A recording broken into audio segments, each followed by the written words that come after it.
show can be a little gay, but if you're not, that's okay. You can listen and have fun either way. Xena, Star Wars, Doctor Who, guests and music and reviews. Game of Thrones, Winona too. So promise there's something for you. She nerds out. We're girls that like dirty things. Dirty things. Hello and welcome to the She Nerds Out podcast. I'm Kat. I'm Wendy. And this is Tara. So dramatic. On today's episode, we have a mighty mail sack. We're finally going to hear Wendy's dissertation of Black Adam. Dissertation. It's her TED Talk. And we have a very special guest. His name is Craig Hepworth, and he's the founder of the Vertigo Theatre, which is performing and adapting a stage show based on Bound, y'all. Bound. I love this movie so much. If you haven't heard, Kat loves this movie. We did a whole podcast on your love of Bound, didn't we? At some point, or at least we could do one every week, as far as I'm concerned. I am so excited to talk to Craig, so that'll be great. But listen, before we get to all that stuff, I have a very important question for you, Wendy Woody. Can you tell us what day it is? Well, guess what?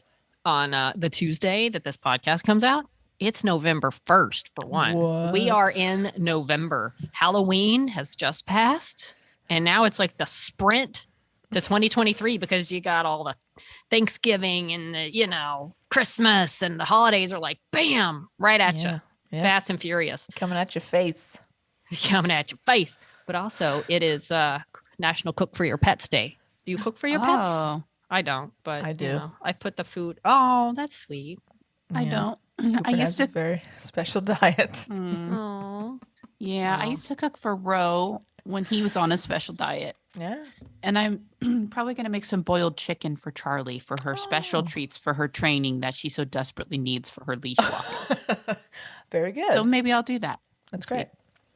Hey, have you gotten this is completely off topic. Have you gotten a allergy panel done on Charlie? No, but I feel like I need to because she's You always should. kind of rubbing her. Why? Because we had been giving Cooper chicken for all of his life. Turns out he's highly allergic to it. oh dear. So people, they don't tell you to do get your animals in an allergy panel. Make sure you're not giving them man. what would make them horribly sick. I'll look into that. PSA. Yeah.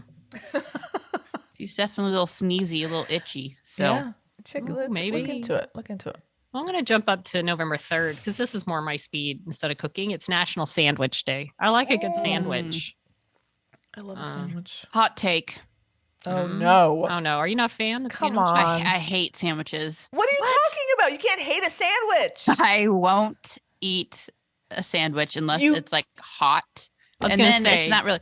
It's got to be like the only like sub I'll eat is I'll go to Jersey Mike's. I'll go to Jersey we Mike's. used to do that a lot.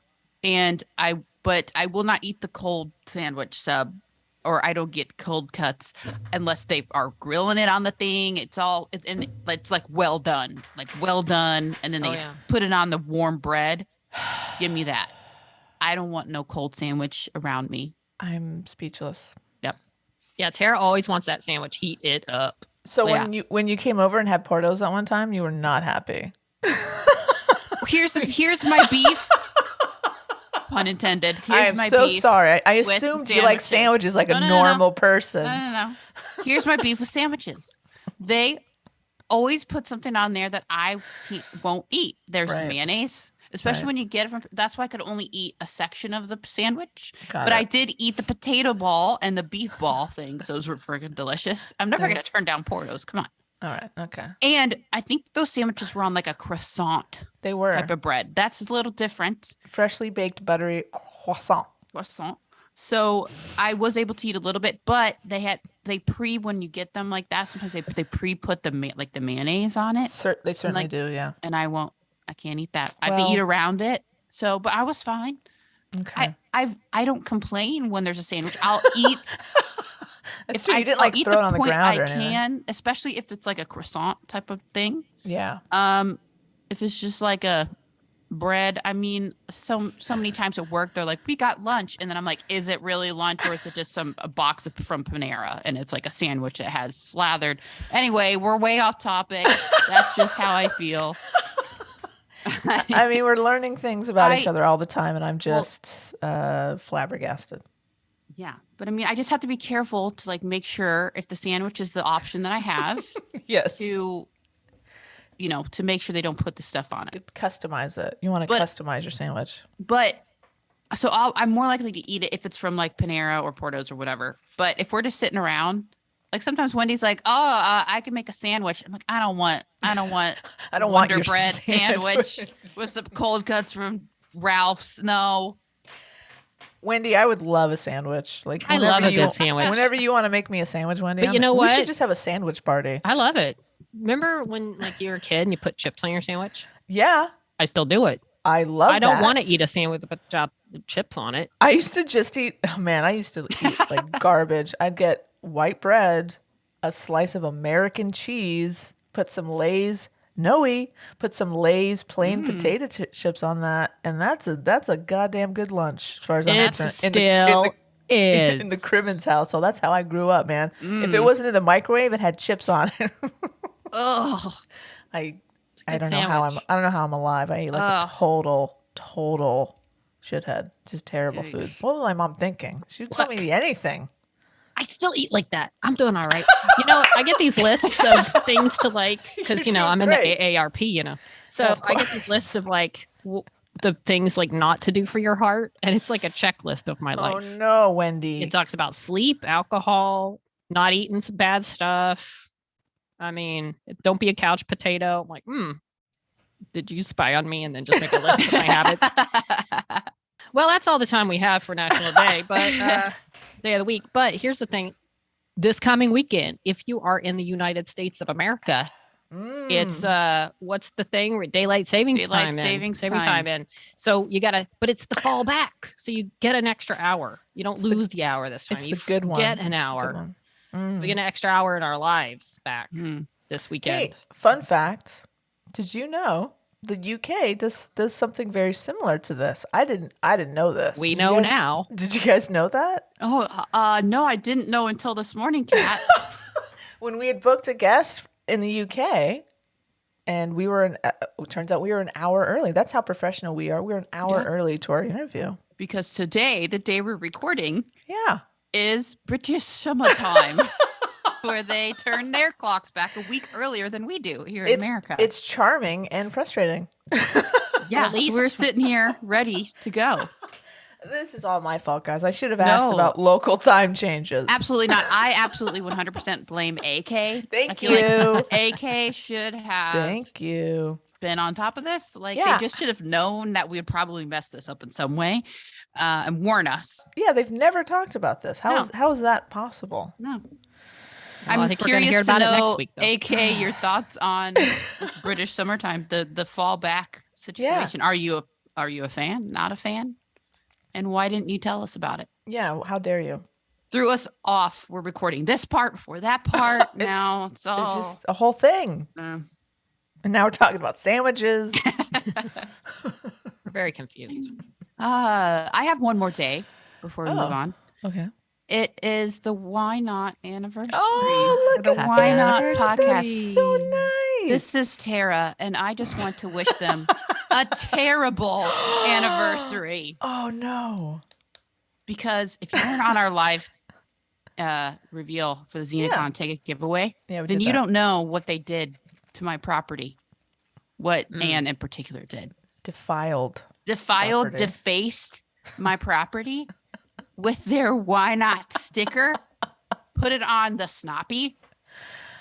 That Put is it- the most insulting. I Put think. it on my signature of ER Fightmaster. What the hell? Yeah. All over, and then googly eyes all over different Now, light switches and appliances. Now the googly eyes is fucking hilarious. No. I'm on board with that. I support the googly eyes. So special for me, Anne in particular. Casey, you're lovely. I wish Aw. only the best for you. You weren't there, You weren't involved. but Anne, I'm looking at you, watching you.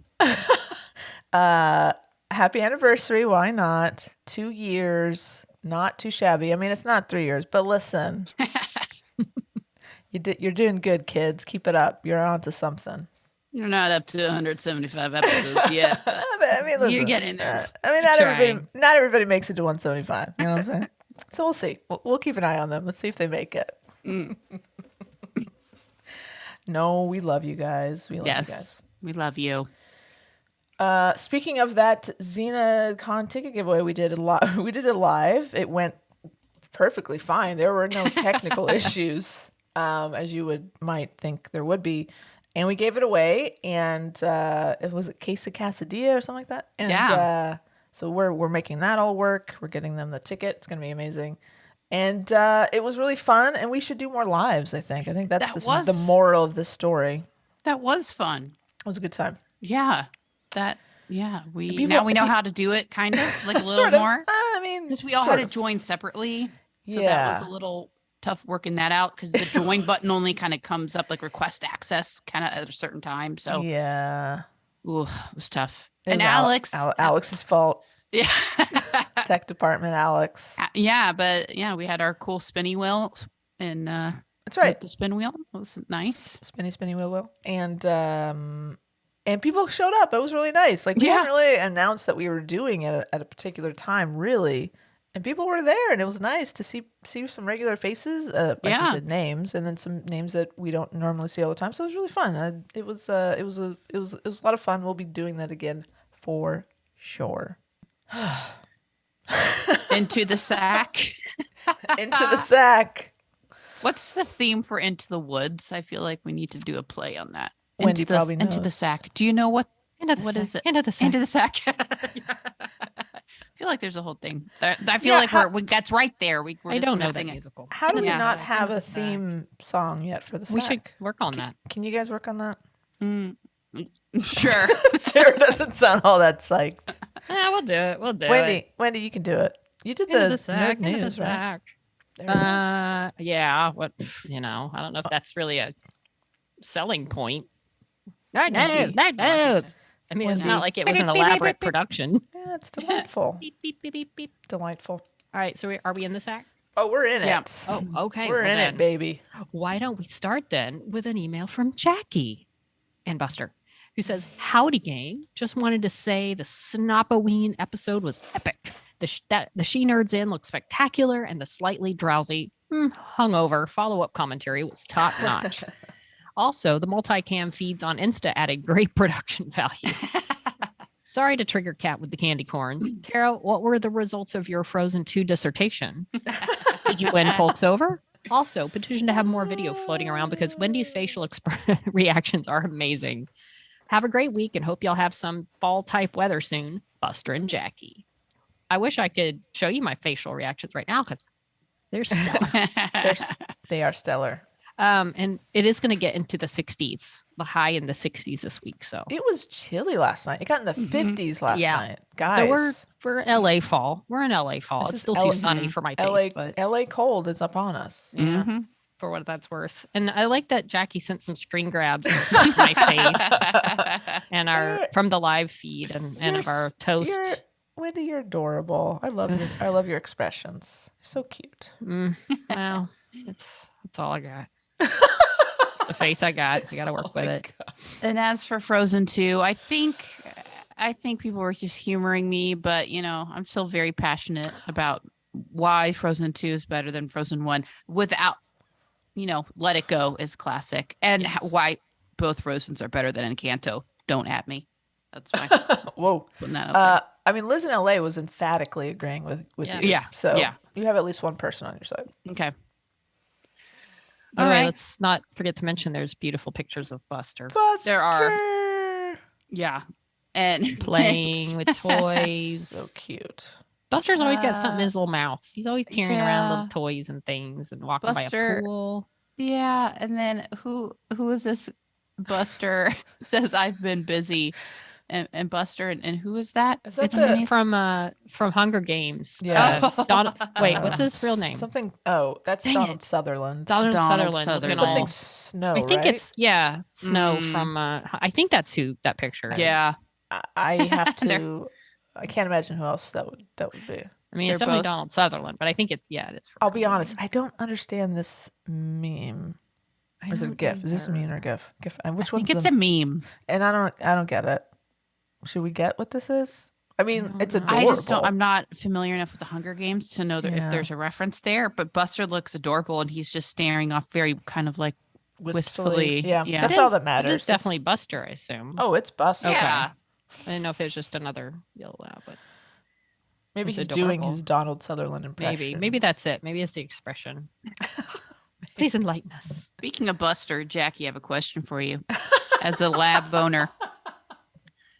Jackie, has Buster ever dove his face into a cat litter box and pulled out a little surprise? Just asking Asking for a for a friend. friend. A little yummy kitty treat. Gonna have to start blocking that litter box. Yeah, don't let Charlie kiss you in the face today. No, gonna get a little toothbrush. Anyway, oh yeah, it's my turn now. I'm gonna continue Oh, great. with Heather. Yeah. One moment, please. It's an Oh, boy. attachment. Oh, it is the attachment. Yes, I have it. All right. I love an attachment. Uh-huh. From Heather. Let me turn my mic. Hello, nerds. Such a lovely shout out to Angela Lansbury in your last podcast. I also love Bed Knobs and Broomsticks. Yes. If I'm flipping through the channels and Murder She Wrote is on, I'll watch it, even though I know who the murderer is. Like QE the second. What is Queen that? Elizabeth. Queen Elizabeth. Oh, Queen. Got it. I was like, Heard is that of a her? murder? Is that a Murder She Wrote thing? I don't know. I like R.I.P.. Queen Elizabeth II. She was the grandmother or aunt everyone wanted to spend Aw. time with. Yeah. Tara, you did a great job decorating your pub. Thank you very much. I feel the adjective dainty doesn't really capture that paint color. Oh. In fact, there are quite a lot of paint colors names that one could raise an eyebrow at. I've attached a few samples below that fit in with the Halloween season perfectly. I hope you all have many hours of conversations and merriment at the pub. Thank you very much. Me too. Yeah, there are lots of cool little swatches I know. This is of fun. paint.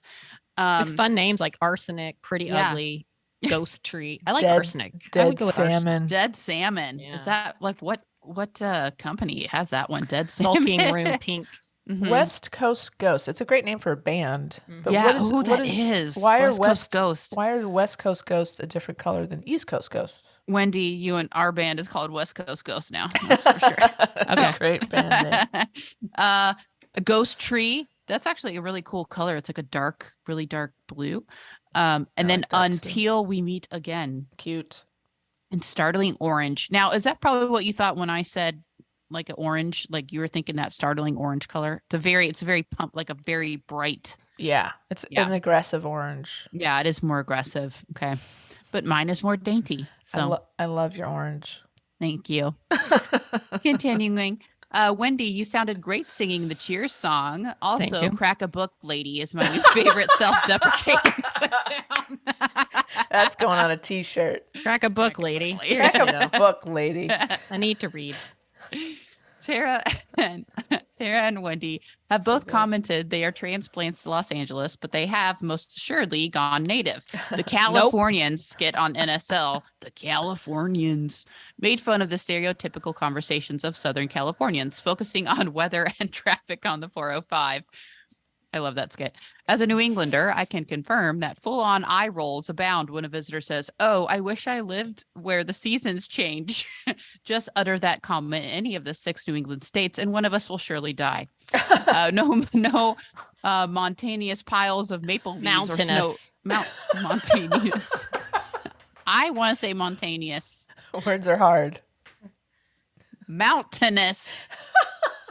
Piles of maple leaves or snow for you. It's so hot. What will I do? Go inside and turn the air on. Wow. That's yeah. I mean, listen, the Californian skit is very funny, but it's very accurate. That's why I'm it's so sure. funny. Because need to it's watch so it. I haven't fucking seen it. true.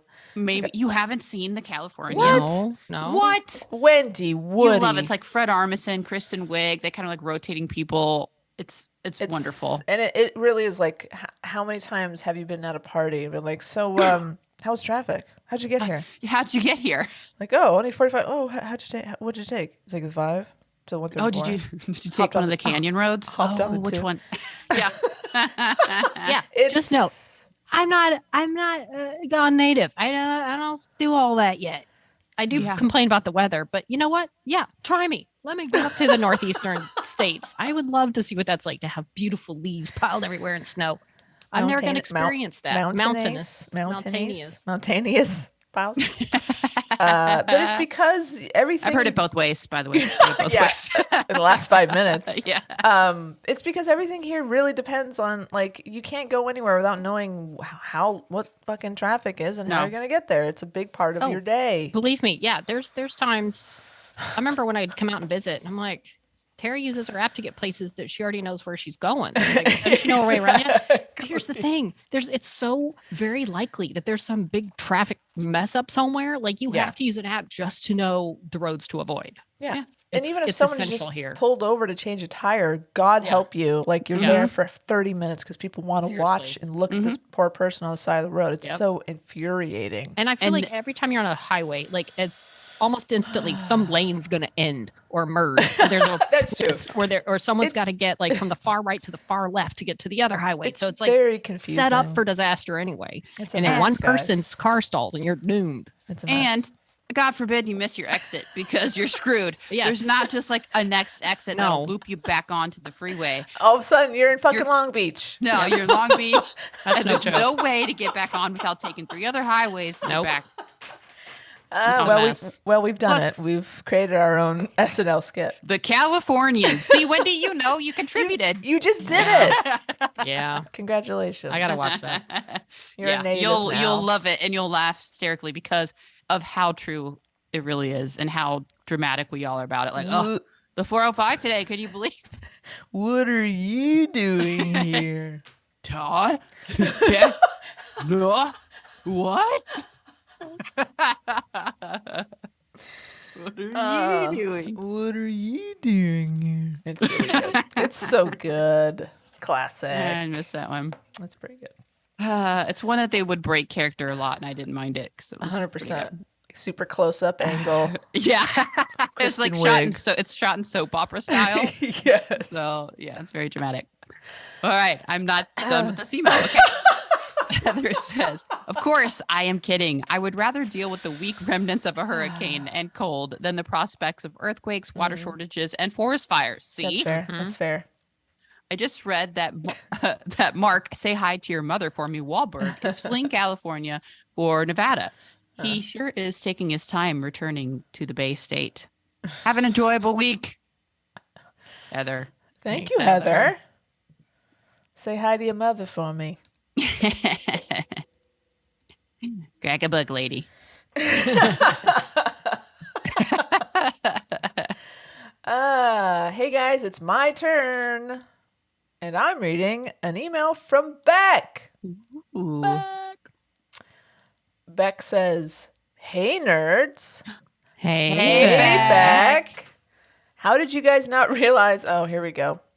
How did you guys not realize I was talking about Sir A.K. when I said Dumbledore? We were mystified by this last week, and we didn't. We forgot. We didn't catch the joke. Do you remember that? That is the mental image I have for them. We do now.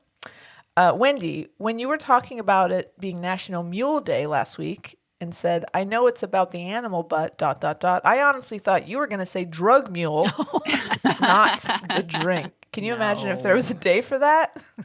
That would be something. They're just allowed to mule all the drugs with no consequences for the day. I don't know why this tickled me so much." Like the purge. But kind of the opposite of the purge. Yeah. Have any of you guys seen League of Super Pets? I know No, it's but a I would kid- like to. I think you would probably like it, Wendy. I know know I would. I know it's a kids movie, but let's be honest, they're more catered for adults. It's honestly a good movie. I really enjoyed it. All the Black Adam talk made me think about it. Dwayne Johnson plays Crypto, Superman's dog. But in an after credit scene, Black Adam shows up. What?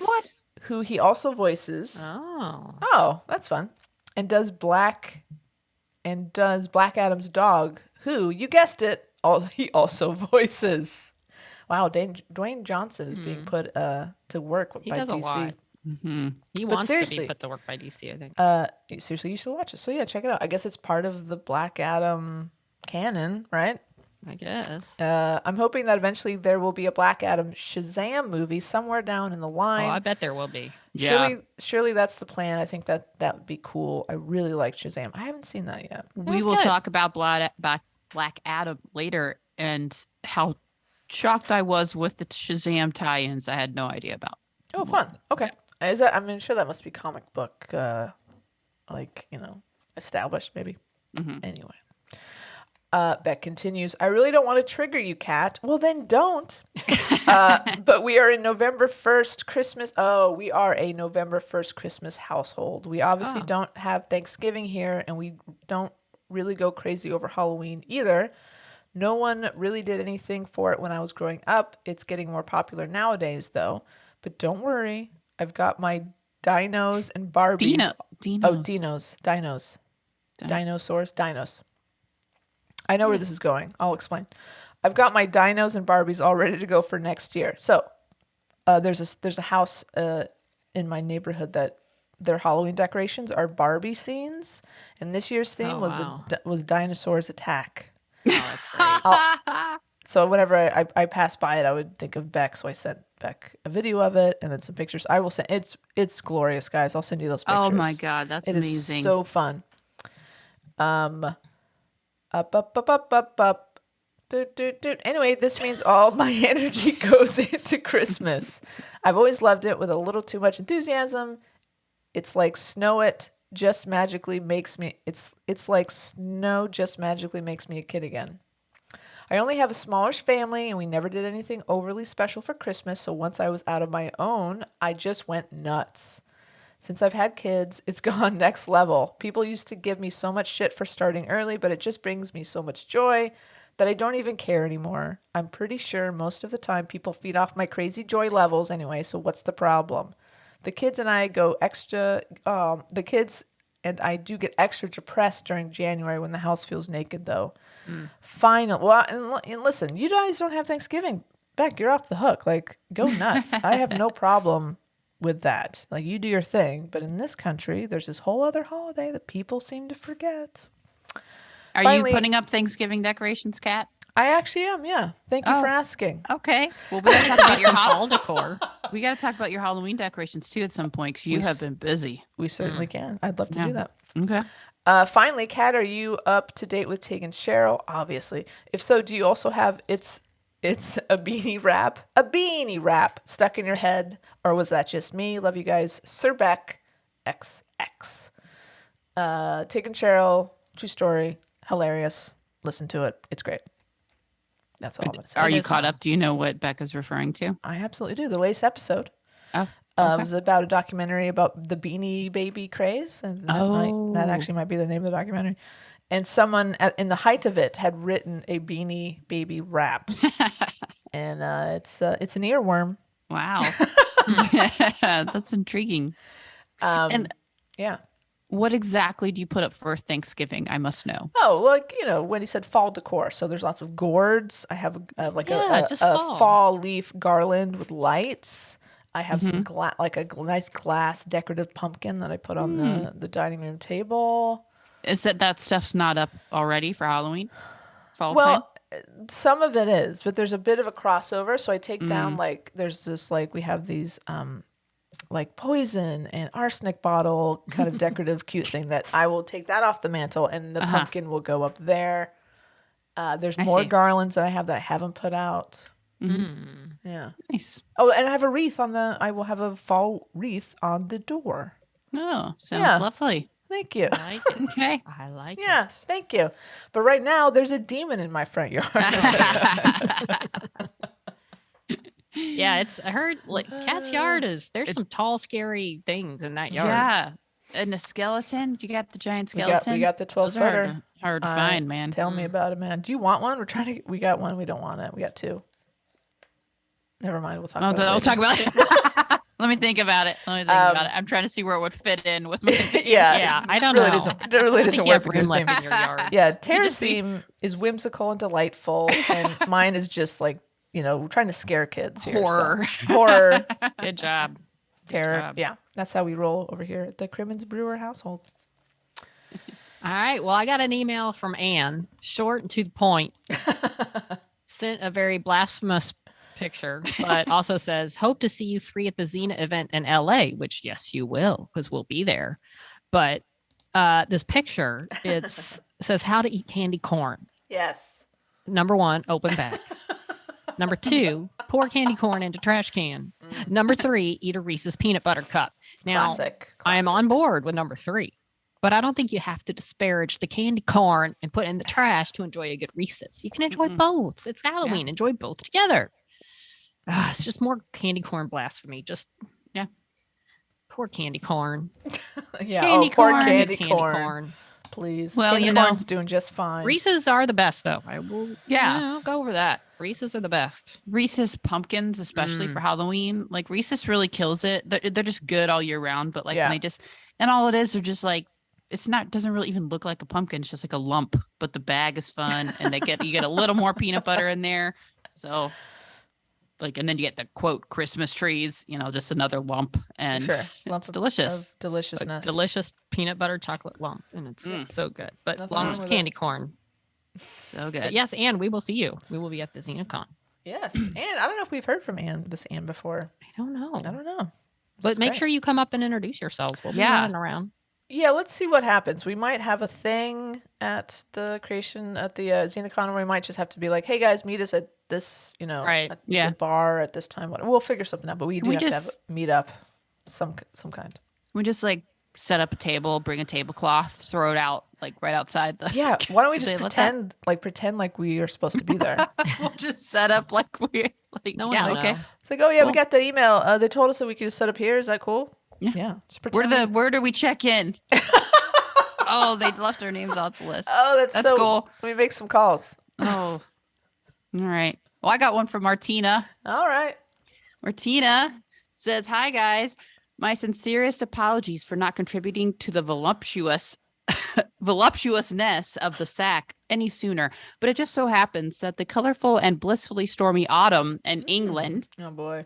has kept me from forming anything of coherence that I could have written down." Boy, that sounds horrible, Yeah, Martina. that's so sorry for you, Martina. However, I am hereby pulling myself together and dutifully answering the call of the Holy Snopalot Order to declare Yes. myself as one of its knights, Woohoo. holding the fort in the north of UK. King of the North. Martina of the North. North. Snop of the North. Snob of the North. I would love to also raise my broadsword in salutations to my Snopalot sibs, but those fuckers are too heavy for me. I would just topple over. I was gonna say. So my tiny slingshot will have to do. Nice. To the snop, Martina. P.S. Tara, congratulations to the opening of the She Nerds Inn. Looks amazing. P.P.S. Much appreciated. Thank you. I don't know if that means I sent Martina's box today. I sent Heyo. some things out to some folks that wanted to try some candy corn that might not have. So I'm sorry. Cat apologizes. I think they're look. I gotta warn everybody. If these boxes, the mail, there's like supply chain things going on. Issues, There's we got like issues. Yeah. So they're like, it'll be there in like 1 to 3 weeks. Oh, Can't God. really say. So I'm a little concerned about what the candy's gonna look like when it gets there. Now it could just be like a giant blob, and you just gotta like break off a little candy corn. God. That's horrible. Oh, it's gonna be kind of hard. I don't know. Maybe it'll improve the taste if Well, it's either- Yeah, like it could have like melted together, or it Yeah. could be frozen together. Basically, Martina says it's very chilly. sure. So who knows what you're getting? You're just getting a mixed bag. You just gotta like bite off a chunk. It sounds terrible. Now, when you were sending these boxes, did you mark off the box that says contains hazardous material?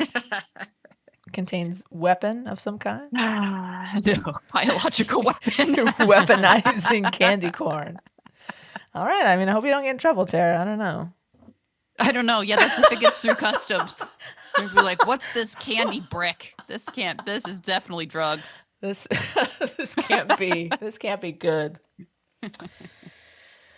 Hey, love I have, I have. Well, it'll be interesting to see what everybody says about their candy corn. So I can't wait to hear the reviews come flooding in. Guys, I have an email from Alex, Alex? our tech department. Alex. Ah. The subject is about time. Oh, boy. Alex says, "Howdy, my favorite snops. I've been meaning to send this email for like a million years, but I seem to be terrible about writing notes. Nevertheless, it's about time I tell you that your podcast has brought me lots of joy for months. If I remember correctly, I found the pod at the end of 2020, almost right after I found Winona Earp and was looking for more content. I haven't been able to listen every week. What's wrong with you? Little by little, I've made my way through most of your episodes thanks to my job. I've been so busy lately, and hearing you three nerd out about all the things I like has been a great way to end my long days. So to show my gratitude, here's a piece of mail for your sack."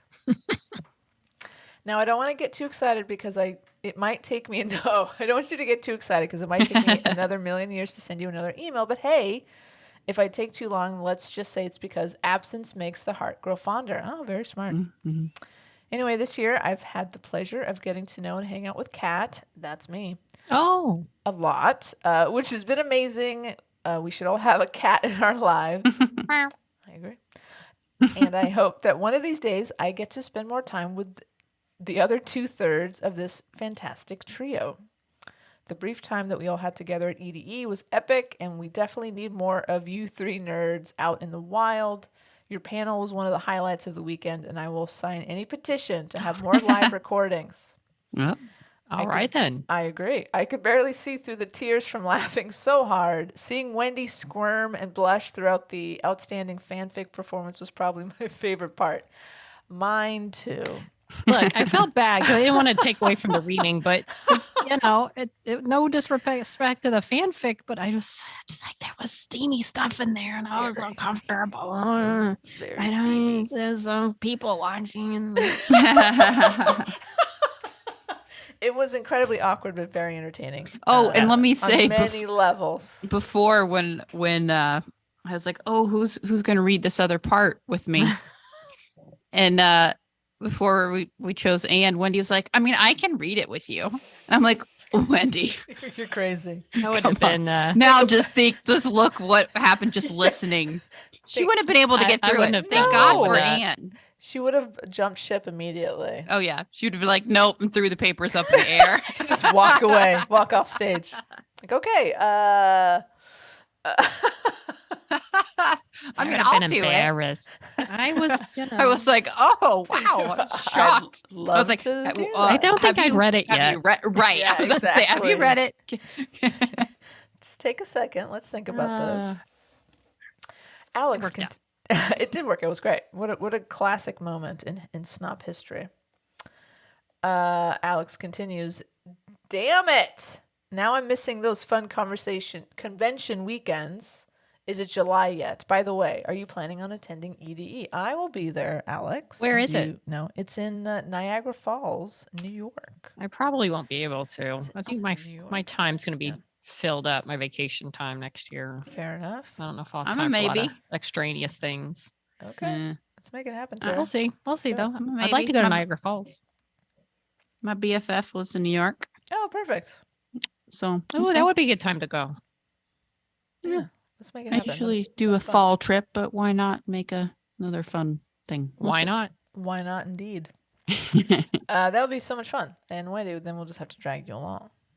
You could just be sick from work. Do we? Hey, everybody else does it. What weekend though? Is it? It's the weekend, like it's right after July 4th. Okay, so not San Diego Comic-Con weekend. I don't know. When is that? It sounds like not. Usually that is like later in July. Yes, that's July 20th, the weekend of July 20th. And I think EDE is the weekend of the 8th. Oh, okay. I think I should probably put that on my calendar. Yeah, so hey, listen, it's like kind of the only ERPCon in the book so far for next year. So Yeah. Anyway, we didn't think we'd get any more, so it's good that there's that at exactly. least. This is great. It'll be fun. It's going to be, I'm sure, a lot of fun. Alex continues again. Okay, I've rambled enough and also don't want... No, we've been rambling, Alex. I've rambled enough and also people won't stop interrupting me. Apparently, I have to work to get paid. Go figure. Isn't that stupid? It's the worst. Many thanks for the great insights, stories, educational segments. That's questionable. And most importantly, the many laughs. You three sure know how to brighten up a girl's day. Until next time, from the Great White North, Alex. All right. Thank you, Alex. Thanks for the email, and thank you for being our tech support. Basically, by being our tech support, we just blame anything that goes wrong. We just blame on Alex. So Yeah. works out. Hoping to hang out soon, Alex. This is Tara. Well, I'll say this. I don't know if Alex wants me to divulge this, but we might be seeing Alex before the end of the year. I know. I also didn't know if she wanted me to divulge that. Well, we're But doing it. We're gonna do it. So I Doing think it it might be live. happening. Yeah, I think it might happen. I think we're gonna Yeah. hang out. It's gonna be fun. Oh, okay. All right then. All right. Well, I once again get the fun challenge of taking on an AK email. So let me do my best. And I just put a piece of ice in my mouth, but I was able to swallow that. So we're good. Why? Why did you Because just I was put it? drinking my water and eating my Oh. ice. Anyway, but Okay. it's good. We're good. AK says, well, hello there. Stroking my beard thoughtfully, quill poised. You know, I did consider assuming the name Sir Dumbledore. Glad to be able to help, Beck. I've attached some selfies that the snoplings might forward to you should they feel the urge. Basically pictures of Dumbledore. No, I can vouch that's totally Or is it? AK. No, that's that's AK. Wait, Yeah, it's no, weird. They have two different looks. It's so interesting. They look like a different person. Yeah, I mean, anyways. Well, it's the hat. It's the hat. They have a lot of hats. Got it. And yeah, so wait, see is that the really difference in the AK hat. in the pictures? Yeah, check it out. Well, Yeah. I'm trying. My computer's slow. Oh no, Oh you'll see. well, no, you'll see totally. Well, okay. Well, I'll go on while I'm waiting. Well, now I got my computer jammed up. Sorry. Oh, Rose the whole- We were just talking about Wendy's. That's not computer. AK. What? Are you sure? I mean, In the Tara, pictures? I've met. Yeah, No. definitely In both of them? both. Yeah, Tara No. can't- I'm telling you, confirm. it's the hat. You should see their hat selection. It's incredible. That's impressive. I'm really yeah. confused. Anyway. I can't imagine why. All right. And hey to Sir Hildy, Knight of Snopalot, Norge chapter. Nice. Lo, there were two knights seated at the table. I believe, however, that there are many more to come. I shall inscribe the roll as each knight declares themselves.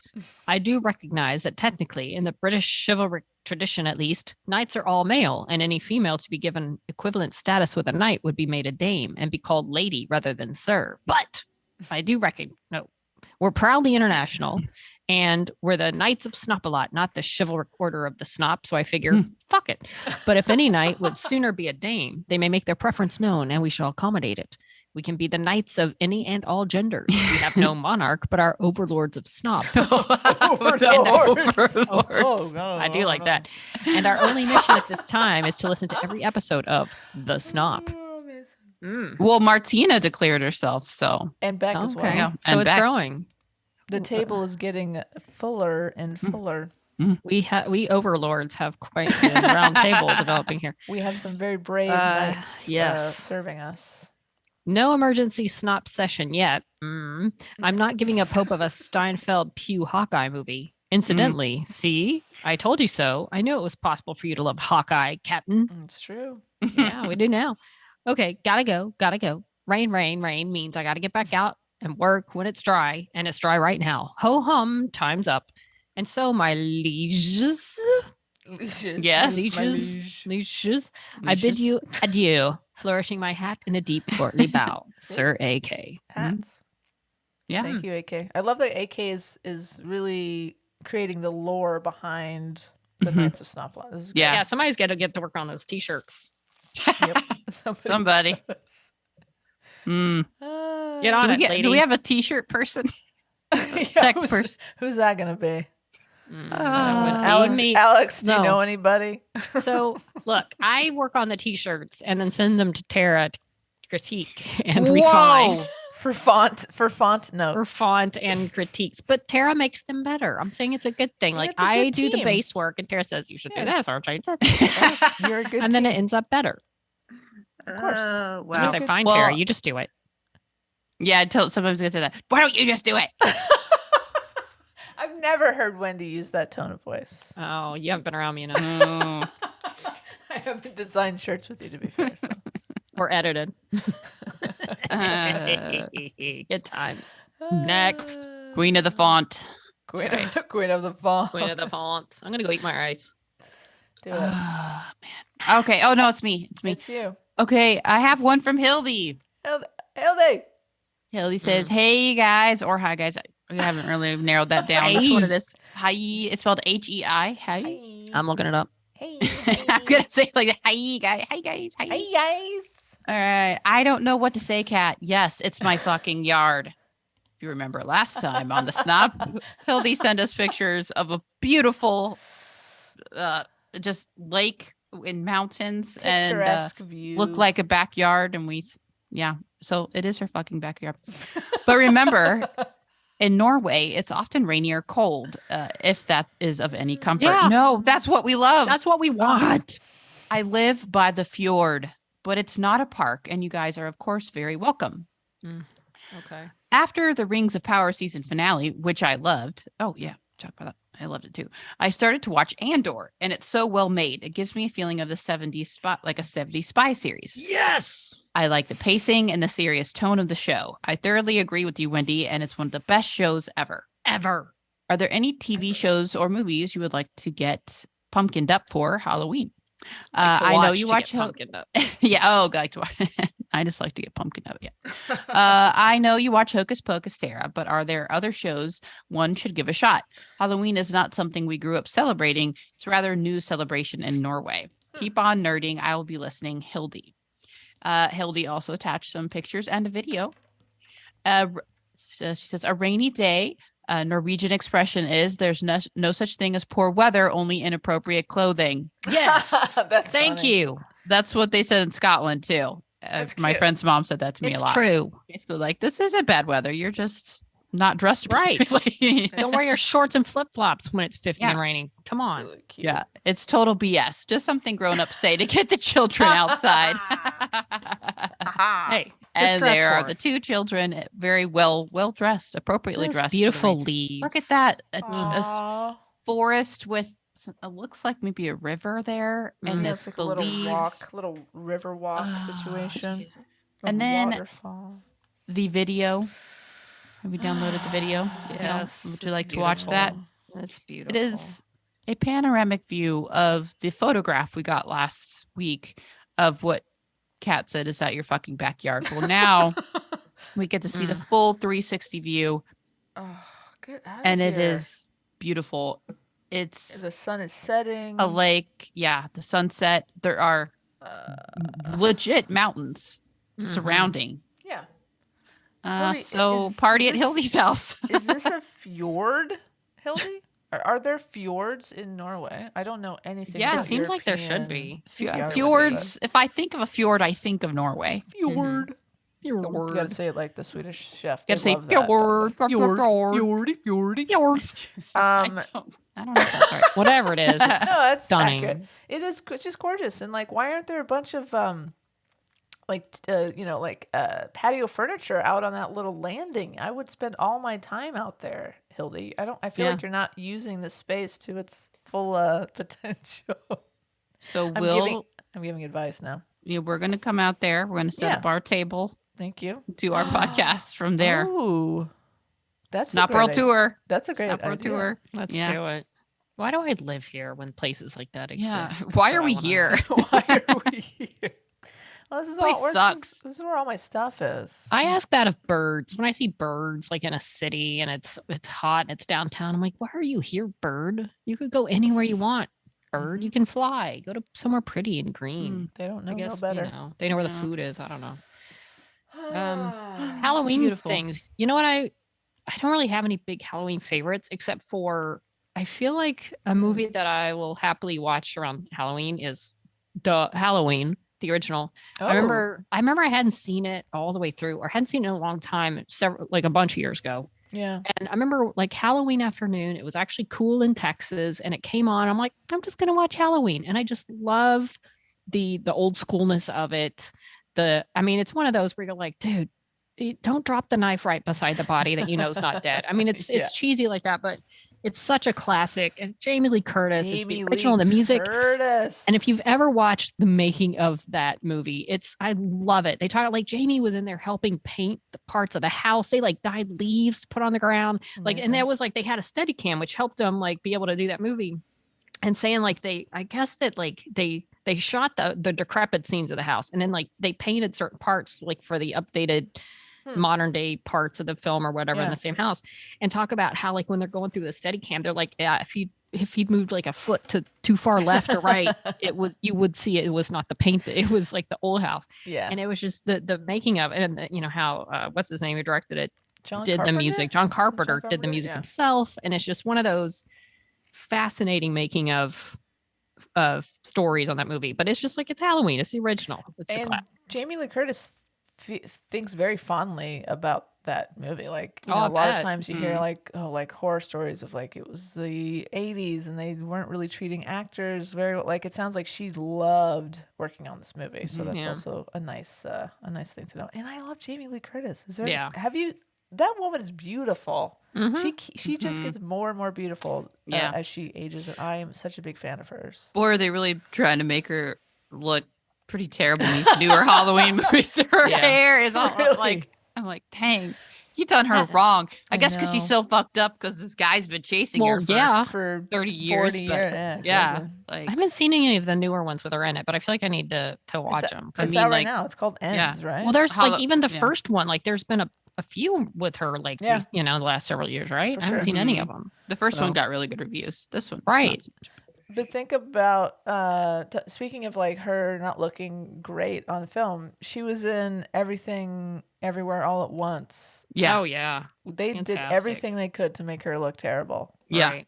Because it's hard to do that because she's Jamie fucking Lee Curtis. Yeah. She's gorgeous. And I love how she's at the part of her career where it's like, yeah, make me look horrible. Whatever. I'm Jamie Lee Curtis, and it's a fun character, and like, what you want. She's getting there's a little bit of Oscar buzz that she could get nomination for Best Supporting. Oh, great movie. I haven't seen it. Fantastic, great movie. Yeah, she's amazing. I'm a fan. Yeah, and I mean, I'll always recommend. You know, I think I talked a little bit about it last week. Halloween Town. Disney Channel classic. If you get the Disney Plus out there, Debbie Reynolds. There's like 8 sequels, so you know. Beat that. Nope. I haven't watched it in a while, but of course the Peanuts Halloween special. Oh, yeah, without question. 20 minutes, you're good. Honestly, to get in the mood, I usually go to TV. I'd rather watch like an old episode of The X-Files or Buffy. Oh yeah, Halloween episodes. Yeah, I love a Halloween episode of of a spooky TV show. So that's my recommendation. It's always fun. Yeah, Andor didn't really have a Halloween episode. I didn't see any costumes or anything. No pumpkins. That was weird. Yeah. Grey's Anatomy did though. Grey's Anatomy. Yeah. Gotta have that. Were there anyone dressed as wolves running around devouring people? That would have been read the room, people. One of the interns dressed as a wolf. That would have been really effed up, man. Too soon. Yikes. Oh, shit. That's dark, Cat. I'm so sorry. Like one jumps out at Meredith. Like, come on. Oh. That's the episode I want to watch. Tell me if that ever happens, okay? Well, I think it's time. Wendy. For my Black Adam dissertation stories. Yeah. Okay, so I finally saw the long-awaited Sarah Shahi vehicle, Black Adam, which also stars The Rock. But it's Sarah Shahi's movie. Yeah. So Tara and Noe and I went this Saturday after it opened. Now let me preface this by saying we also went to dinner first. Okay. And had a big meal, some wine. I know where this is going. So, my normal bedtime's like 7 because I got to get up early. Yeah. So, I'd slept in, but we got to the movie. And I'm just going to preface this whole night and then get into the movie because towards like the latter part of the movie, I was getting a little sleepy and I was dozing a little bit and I got a non-caffeine drink, which was a mistake with my popcorn. So I missed some parts because I was a little sleepy. And then, and you know what? Here's the thing too. And I was like kind of meh on the movie because I was also so focused on like anytime Shahi was on the screen, I was like, that's Sarah Shahi. Oh my God, Sarah Shahi. She's on the big screen. Oh, she looks like Shah there. Oh, is Sarah Shahi packaged? So what's she doing in the background there? You know, Right. I was so hyper focused on watching her on the big screen that I think I wasn't even paying attention to half the movie details. So I said, well, I got to go see it again, especially before the snop. So I got a ticket and I went back Wednesday. But I saw it in 4DX, which I had never seen a movie in 4DX. And Bananas. I thought, okay, well, apparently the seats move a little bit and there's like, it's different. And whatever. And I won't be sleepy. I'll get caffeine and maybe I won't, you know. Oh my gosh. I thought I was going to fly out of the chair a few times. Like if you've never been to 4DX, it's not like, first of all, it's like a ride. Like you're sitting there and they're kind of hard chair, seats. They're not like that soft. And it's like a row of 4 and the whole row moves. And so it like, Do you have to wear a seatbelt? I checked a couple times to make sure I hadn't missed one. That's how much I was flying around because you don't, but I swear I might have needed one. So I just picture you like in that's what it looked like. It was like, it really was. And so then it kind of like you feel the seats because they turned it on before the Wakanda Forever because they're going to show it like the preview because they're going to have 4DX for that. So it's like you kind of feel the seats kind of like you're in a roller coaster. Like it's not like you're on a ride. You can feel like it kind of moves into position. Rumble seat. It kind of moves. Yeah. Like it's like, okay. And they have, and I noticed there was a little button on the handle, the whatever armrest that said water on, water off. So it'll spritz you with water unless you want to turn it off to where, during water scenes. But I mean, I was like, yeah, spritz me, whatever. Water on, and I mean, baby. It blows air. Like if you're flying around, the seats are kind of swaying and you're flying and there's air blowing at you. I got a little chilly. There was like a light in the side that would flash. Like if there was like explosions, lightning, like even a flashlight going by, a little light would, So it was fully immersive. Did you get any smoke? Sometimes there's smoke. I don't think I got any smoke, but I swear I need to look it up to see if I'm right. But there's a scene later where one of the characters has like a big bucket of chicken. And I was like, did I smell chicken? And I don't know if it was in my brain or if they put out a little chicken smell. They do smell too. They do smell. Okay. Well, it might have been there then. It's intense. But let me tell you, there's no sleeping. And if you go to these movies, for one, it's good to finish your food and drink before it starts. Because I tried to drink once. It was like, and I was going to hurt myself with a straw. We have to hey, go... Wakanda Forever. We should go see it. That'd be a good Oh, one. We should do this.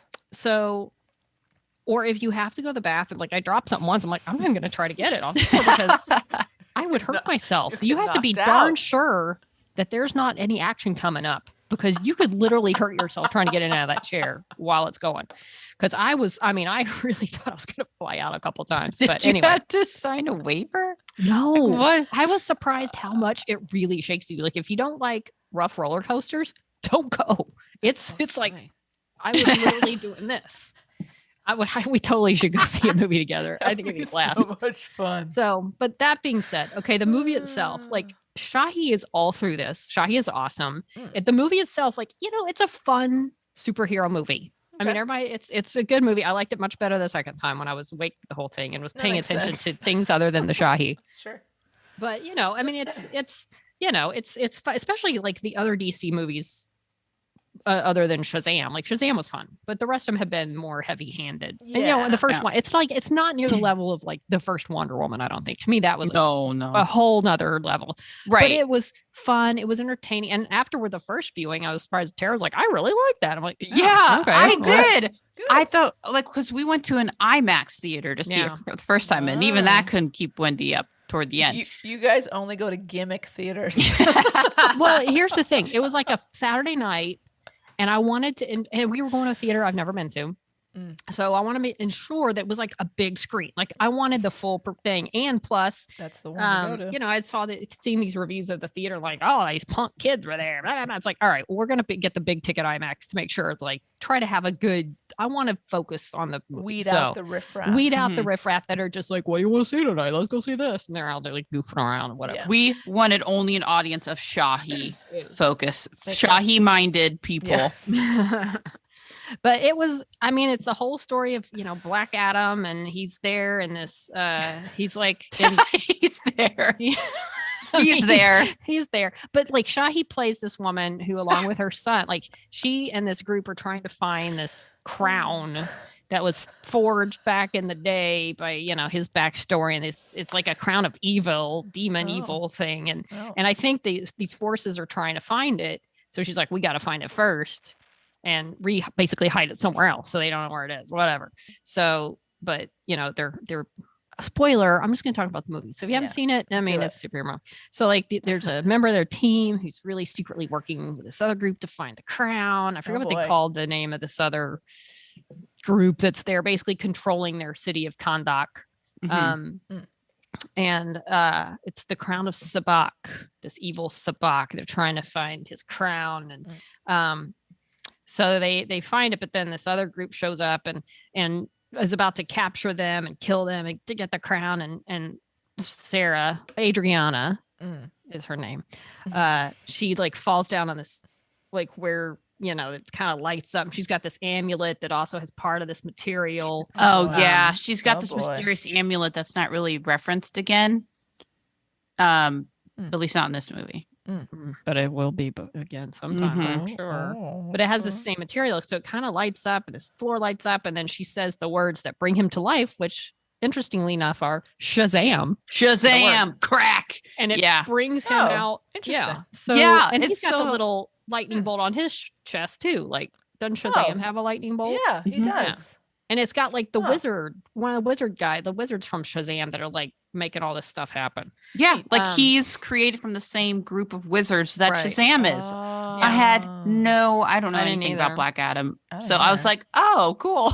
Conveniently, they show a Shazam trailer before the movie. And it was helpful because I was like, I recognized them. Yeah. Okay, cool. Nice. So he comes out and he's like, of course, he spared, like he kind of is like okay with Shahi and her brother and their people.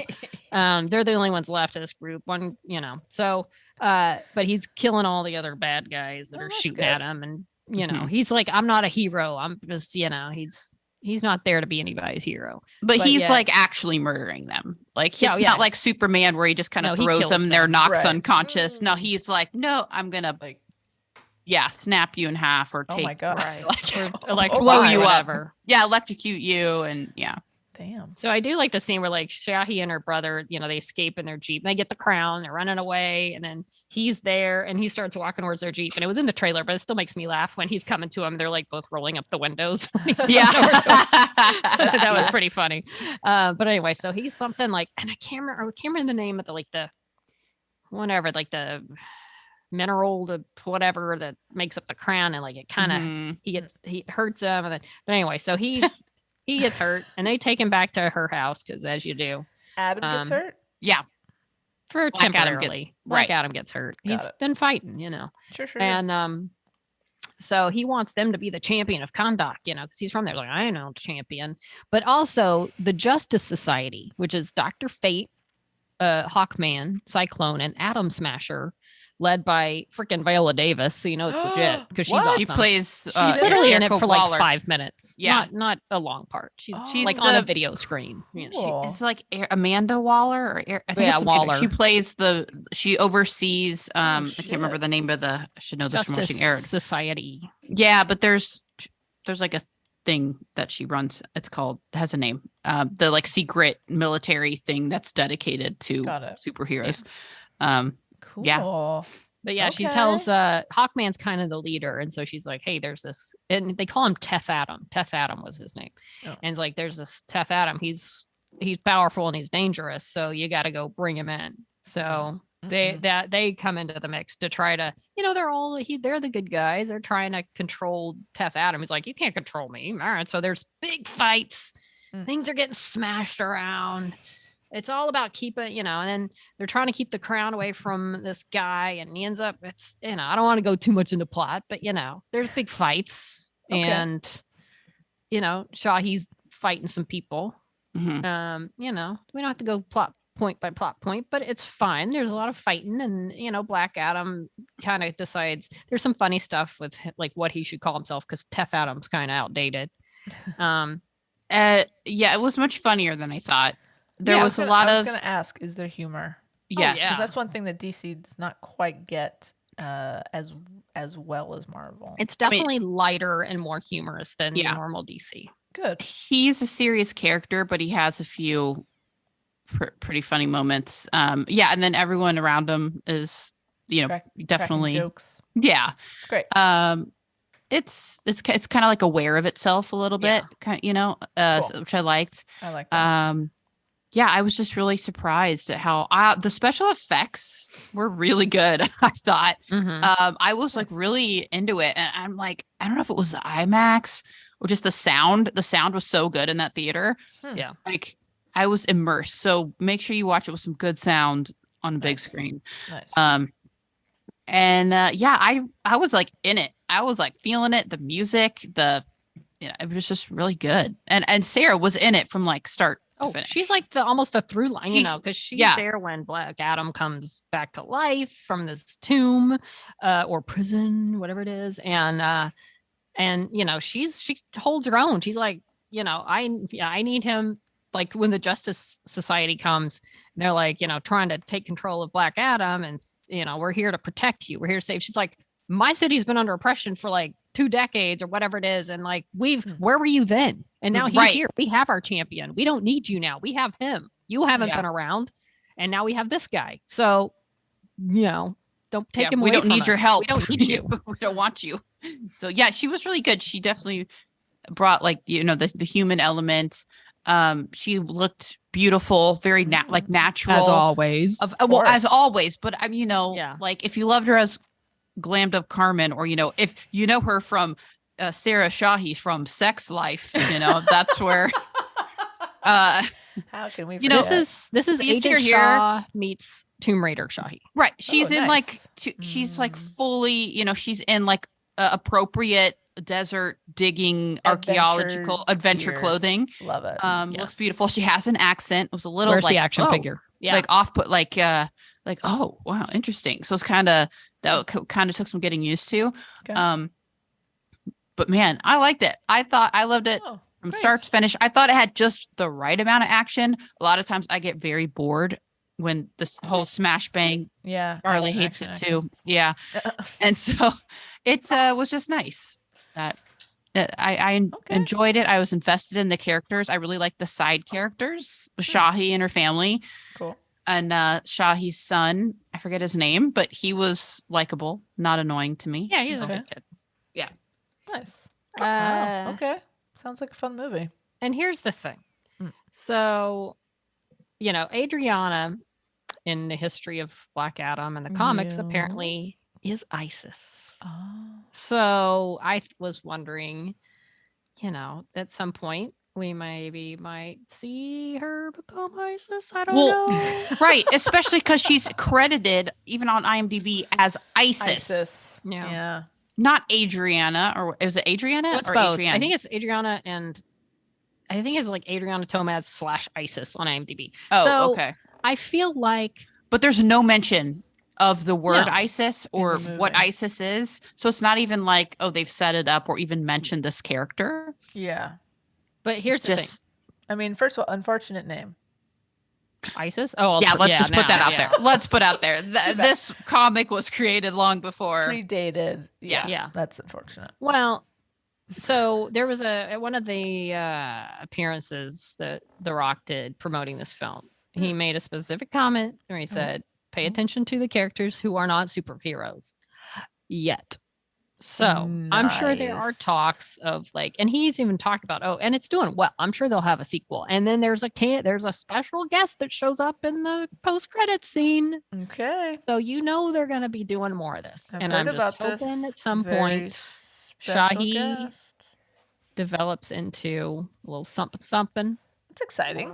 But I mean, I just loved her as Adriana, and like, where's my Adriana Pop Funko or my action figure? Because Yeah, I'm sure it's coming. It's got to be coming, right? I hope so. They got all the other ones, like the superhero ones out, and even the evil villains out. And It sounds where's like my she Adriana? is, after The Rock, she's the second billing, right? She's not billed second. I feel like in the credits it was like The Rock, and then what's his name who plays Pierce. Hawkman? Oh, really? No, I think Pierce was Pierce more like, Brosnan. and also like he got the and also Oh.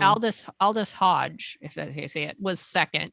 Okay. Noah Centineo, who plays Adam Smasher, was billed third. I don't know how he got No, that. He was. that's I some remember bullshit. it is I bullshit. agree. I don't That's- know how he got third, but I remember thinking, like, which one was Noah and why Oh. is he third? Because to me, Shahi, without question, should have been in the third billing. She was in it Contractual. way more than Yes. this guy. Yeah, I somebody's don't. agent. Ugh. Yeah, Exactly. and I think I don't know why he ended up billed before Shahi. Totally should have Well, been Shahi third. That's weird. And then I think Yeah. Pierce Brosnan had and also the special last mention. At the end. Yeah. Pierce Brosnan. So Okay. so Well. she should have been higher, and she was way more important to the story than freaking Adam Smasher. He was Sounds fine, like it. but Well, and obviously, if this character is going to be evolving into this ISIS superhero, like they gotta give her a fucking action hero, a action figure. They got to. they need to. Come on. Yeah. Even just as her character in this. I mean, I don't want Sarah Shahi being a peg warmer, but I want what the is a figure. peg warmer? What is that? You said that so assuredly. It's an action figure term when they release a character, like an action figure for a character that nobody buys, and it just sits on the The peg. it sits on the rack Yeah, at the the little store peg thing. because Oh, nobody okay. buys it. I've never heard that, but that is fascinating. Well, you don't collect enough action figures, apparently. Well, it's really funny that neither Peg Tara or I knew what the hell you were talking. Somehow, yeah, peg warmer. I love it. I'm gonna start using that. Yeah, it's just and I don't want you to go to a store, high supply but low demand, and I don't want that to be the Sarah Shahi character where everybody's like, why do I want Adriana? I want Adam Smasher. And it's like, no, she's hot. You want this character, and I want like the Hot Toys. I want the Hot Toys statue of Sarah Shahi. Yeah. Basically, any figure that comes out for Sarah Shahi in this movie, sign me up. Yeah, and I was curious. I was just thinking at the end, how many people are in this theater and they're sitting there and the movie starts and they'd never seen the L Word and they're sitting there and they're like, oh, is that the girl from Sex Life? Yeah, Oh, that's her. I still haven't gotten through that. I need to try harder. Nobody but, blames you. Nobody blames you. I But can't even get that Netflix. Dr. Fate was really good. Yeah. Dr. Fate. I like the Justice League, most of them. Nice. It's so annoying about Noah Centineo. I get it. He's like the heartthrob and, but Whatever. was There's no literally way he that- should have been before Shahi. No, that he was was- agents getting involved in that thing. right. And Yeah, that for he was in at a fraction of the amount that she was. And he was Yeah. just like basically complete comic relief and whatever, Yeah. Yeah. Well, so it sounds like they're building. There's going to be like a franchise around this, right? They'll start introducing Let's more of these superhero type people, and this is post Snyder DC, right? This is like the first big DC movie after they kind of gave Snyder the axe. So Yeah. I'm sure they're trying to be as Marvel as they can. right. They're definitely going in another and it was very stylized. Like the look of it was very stylized, but I mean, it was fine. It was good, but it was definitely had a lighter energy and Cool. and things like that than the Snyder DC. So, Yeah. but I mean, I like that too, but whatever the Shahi's in, that's what I'm going for. Right. It was way more fun than Yeah. most of the other. And Wonder Woman was more story driven. It had its own thing. I just had fun. I enjoyed it. Cool. Maybe I was Nice. just in the right mindset. If you go in thinking this is going to be a game changer in action movies, probably not, but manage your expectations. They can't all be game changers, just fun. No. And Sarah Shahi's hot and she's in it and she's a big character and she's awesome. So We cheered when her name came up. yeah, at the end. Yay. Woo! Yeah. That's cute. That's Yeah. cute. All right. Sounds like a good watch. Sounds like a fun movie. Yeah. Yeah. And if you go see it in 40X, just make sure Bring a you helmet. go to the bathroom first. Yeah. And finish your food and drink before or wait for the quiet moments. Because And- it'll shake the crap out of you. The official Black Adam Twitter, Wendy. Oh yeah, Oh, I tweeted out on Snop that that I had seen it again because of Shahi and that I loved her in the movie and I loved the movie. And then they they commented and just said Sarah Shahi is unstoppable. I think that's what they said. So I'm like, thank you for acknowledging because she's awesome. You should have followed up with, "We'd love to have her on the podcast." I don't know that they have any control of that, but I feel like Shahi's gotten big now. I still want to try to get her, but man, she's like a big time. Yeah, big Yes, action star. I think we should try before if there is another movie where she's Isis and like she's like a lead, Well, Mhm. which Wendy, she kind let's of was in go. this. I know. I What just are we waiting for? intimidated. Don't be. She's You gotta Sarah just Shahi. make the call. Just make the call. You have her number. Just call her. No, I don't. I do not. If I you know, did, you boy. know people who have her number. No, I'm not doing. I'm not doing that. Anyway, Well, thank you for that. I'm sure everybody's gonna run out to the XD, their local 4XD theater, and rumble their way through that movie. Bring a helmet. Bring a helmet and a poncho for the water. Guys, let's talk to Craig Hepworth from the Vertigo Theatre, adapting the Bound play. We are so excited to welcome our next guest. He is the founder of the Vertigo Theatre in the UK, but also he is adapting one of my favorite movies of all time, a cult classic. Groundbreaking movie, Bound, for the stage. Please welcome to the Snop, Craig Hepworth. Hello, thank you so much for having me. Thank you for being here. I'm excited. We're excited to talk to you. And I will say that the reason that I knew that this was happening was because of Jennifer Tilly Oh, really? and her retweet of your announcement. Very exciting. And I think you and I share a love of Jennifer Tilly. I can tell. I've been following you on social, on the Twitter specifically. So we have so many things in common, Craig. Yeah. Miss Jennifer Tilly, I love her. I love her too. It is my Yeah. goal to get her on this podcast. So maybe you can help me do this. I will do my best. So tell us why you thought Bound, this movie from the 90s, would be a perfect adaptation for theater. Well, I first saw it actually when it first came out, and I was still exploring my sexuality, trying to figure things out. And I watched a lot of gay movies, and I couldn't really relate to a lot of them, especially the gay men ones. And I don't know why that was. And then I watched Bound, and something connected with me. I think it was to do with the way the representation was handled, which is something we especially didn't see in 1996, which it felt like with Corky and Violet, these two women just happened to be gay. Mm-hmm. And then there's this incredible story and characters and everything going around them. That I felt was the best kind of representation. And it stuck in my head for the longest time. And I ended up, I became a performer and a dancer and all of that. And anybody who I could get to watch Bound, I was like, you must watch Bound. It's the greatest film ever. And then when I ended up setting up my own company, I wanted to get Bound from really early on. But I was like, who am I? There's no way on earth they're going to be like, hey, you from Manchester in the UK, yes, take our film and adapt it. So we've done kind of 30 odd productions and kind of built a name up for ourselves here. And then we had some success just before the pandemic with a play called Exam, which oddly enough was another film we'd adapted to the stage. And then the pandemic shut the show down. So during COVID, me and my partner were talking about what I wanted to do next. And I was like, I really want to do Bound. And he's heard me talk about this for 14 years, as has every cast member on any show I've ever worked with. So I just thought, well, I'm going to shoot my shot and get in touch and see if I can make it happen.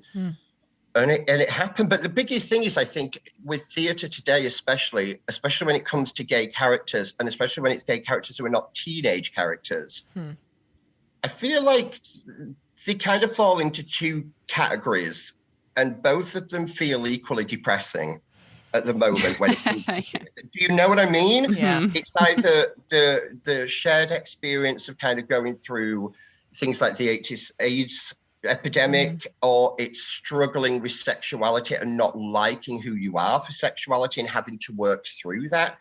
And I thought, well, that doesn't speak to me or anybody I know. But I feel like something like Bound really does. I feel like and the other thing as well, I think it just would work perfectly on stage. I think the way the Wachowskis built it, I think unknowingly they built it as a theatre piece as well as a piece of film. So sorry, that was a really long-winded answer. Sorry.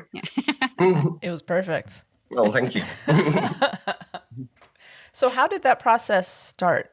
Getting the Wachowskis to sign off and agree to let you do this. How did that start? How easy was it to get a hold of them? It was very late at night. I was on my own and I just thought, oh, to hell with this. So I just tweeted the gorgeous Lily, and I kind of said, I'm looking to adapt Bound, and I thought she'd just ignore the tweet. And she didn't. She passed me on her management company. So I kind of hit, I think it was a 2-page pitch over about why and how and why I think it would work. And then I just left it because I thought, well, it's Hollywood. Nobody's ever going to get back to me, but at least I've taken my shot. Right. And then the manager got back, and it turns out that their manager is also a huge fan of Bound, like a ridiculously huge fan of Bound. And he was like, the pitch is brilliant. I loved your pitch and I loved your idea. I'm going to pass it on to Lily and Lana. Wow. I was like, oh, wow. So I thought, well, that's probably as far as it's going to go. And then they got back and they also loved the pitch and loved the idea and they really wanted to see it happen. So they said yes. So they've given us permission for this tryout production to see kind of how it goes and, that I don't mess it up. And then we're going to film the production, send it off to them, and then hopefully they'll love it and the studio will love it and we can continue on. And do you think they'll have like notes or input, or is it sort of like, this is one shot for them to be like, yeah, let's do this? I'm hoping that, you always want constructive criticism on everything that you ever do. To get it from Lily and Lana Wachowski is slightly frightening. But I would hope they'd give some constructive criticism. I don't think it would be the case of, oh, that's kind of it. You didn't do it perfectly how we wanted it. It's done. Right. And I think the play actually sticks very, very close to the film. So I think they'll be quite happy. I hope. Yeah. And that's what I was curious about. How do you, with such a film that you love so dearly, choose what content you're going to keep in, what content has to go for this particular reason? And, what was that process for you? Again, it's really tough because to me, every frame of that damn film is perfect. It's movie. Ridiculously perfect. Yeah. I knew early on, and I'd said in my pitch, that I felt everything outside of the main 2 apartments of Violet's apartment and the way Corky works, I was going to eliminate from the play. I wanted to keep it inside the 2. It didn't necessarily mean I was going to eliminate the scenes that were outside. They would either be relocated or they'd be readapted, especially stuff with the bar owner. Yes. Which obviously would have had to have been the first character to eliminate from the play. I kind of managed to keep that character in a different kind of way. So it's like I say, it was very easily built for a theatre piece. Unknowingly, I think that they'd done this as a play. It was just a few moments that needed just some slight just a bit of adapting here and there, and then there were just a few things that I felt I needed to add in to make it work better on stage as a play piece. Sure. How was when you were casting it and you have these characters as they were portrayed by Jennifer and Gina in the film, and you're trying to find people to play those people on stage, those characters? How hard was it to just look at what these actresses were bringing to the parts, as opposed to what is in your, like, probably burned in your brain is probably the definitive portrayal of these characters, and not comparing them, but accepting what they bring to it? That's such a good question. This was insane. This whole process of just the casting has been insane. It's so difficult. You're absolutely right. I've watched Bound countless times, so these lines, the delivery, it's locked into your brain. But I'd said from very early on, and I'd said it to Lily and Lana and their management as well, I don't want to do that Violet and I don't want to do that Corky. Nobody's going to beat Jennifer Tilly and Gina Gershon playing them that way. They were built for that. It was perfection. So I wanted actresses who could come at it from their own angle, their own point of view. So everybody had a different take on the characters. Every audition I saw, it was a different Corky and a different Violet, which again is very confusing to the head. But immediately two just jumped out of the pack immediately. They brought kind of their own interpretation to the characters, but I could also see the flavors, what Jennifer had brought to Violet and Gina had brought to Corky. So we got there in the end. But it was a hard process. Was it difficult to find, like, you might have, so you said these two jumped out at you, like, and they immediately had chemistry with each other? Because I'm sure that would be key too. Like, you might like two individual actors and then it's like, but they really don't mesh. But it's good to hear that they worked out that way. That's the thing. You also, after auditioning them separately, then you have to start auditioning people together. And I mean, the toughest thing is the first time the whole cast are going to meet each other in person is in 3 weeks now when we do the workshop. Oh, wow. So hopefully everybody gets on. Everyone's kind of coming from all over the UK. Nobody's really kind of come together yet. So, but yeah, I think the chemistry as well. I think just these two actresses, the chemistry they had on the camera with just the camera. I wish I could show you their audition scenes. Maybe one day they'll let me. Yeah. Maybe one day they will let me show their audition scenes. Amazing. Because they were brilliant. But yeah, chemistry is a big thing for this, obviously. Sure. Yeah. And speaking of them being on camera, the movie itself, the cinematography is so stylized. And so how are you planning to bring that style into the stage adaptation? Well, the really interesting thing was that just before the pandemic, the last original play I wrote was a play called Noir. And it was an old-fashioned 40s, 50s noir kind of thriller. I've always loved the noir genre, and Bound is very much within that genre. So with me, when I was kind of doing the play noir, it was having to figure out how do you bring this atmosphere to life on stage. Now, obviously, that was a 40s, 50s, much more stylized one. But I can kind of take things from there, what I learn, and bring them into Bound. But it's really going to... I think with the Wachowskis, it came down to camera movement a lot of the time. I think that the way one of the things I've always noticed about Bound, which I think many people have is the wetness of the film. Yeah.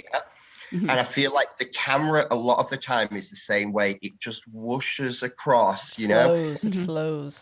It just flows beautifully. So we're kind of doing that with lighting, what kind of, rather than traditional theatre lighting where a light would come up here or it would come up here, the lighting on this flows like water to move us from one place to another. So it's, a lot of backlighting with the streams of light coming through the blinds of playing and stuff like that. And also colouring as well. I love the Wachowskis' colour palette, what they did for the original film. We're going to do something similar as well to bounce those shades and shadows off. And I can't wait to see what the set design is, because I'm, Oh, I'll send it you. We actually put it on Twitter. We did put it out a few months ago. We did. I'll send it you. Yeah. Well, then I'm imagining, because, there's this chase, the very sort of tense chase at the end. I'm curious to see how you're going to handle that. Between the walls, the apartments between the walls. Like, there's so many moments of this film that are so pivotal. And I just can't wait to see your interpretation of them. It's really, you must be having so much fun. It's ridiculously fun. The set design was an interesting one. I think we've had 25 set designs and we've settled on one. Wow. But yeah, for the set design is basically, it's a 2-level set design. So each apartment actually has 2 levels.